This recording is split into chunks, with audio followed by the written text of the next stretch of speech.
Welcome to రుచిఫై. ఈ వీడియోలో super టేస్టీగా ఉండే పునుగులు ఎలా చేయాలో చూద్దాము. దీనికి గాను ఒక బౌల్లో 1 కప్పు వరకు పులిసిన దోసపిండి, 1/2 కప్పు వరకు బియ్యం పిండి, 2 స్పూన్ల మైదా వేసుకొని బాగా కలుపుకోవాలి. తర్వాత దీంట్లో కొద్దిగా జీలకర్ర, రుచికి సరిపడా సాల్ట్ను కూడా వేసుకొని ఒకసారి బాగా కలుపుకొని ఈ పిండిని సుమారుగా అరగంట పాటు పక్కన పెట్టుకోవాలి. తర్వాత దీంట్లో సన్నగా తరుక్కున్న ఉల్లిపాయలు, కరివేపాకు, కొత్తిమీర తరుగును వేసుకొని మళ్ళీ ఒకసారి బాగా కలుపుకోవాలి.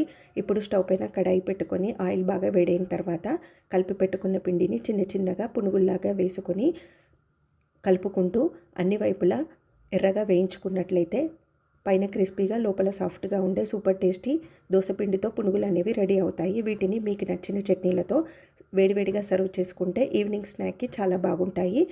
రెసిపీ నచ్చితే తప్పకుండా లైక్ చేయండి, ఛానల్ని సబ్స్క్రైబ్ చేసుకోండి. అలాగే చట్నీ రెసిపీ మన ఛానల్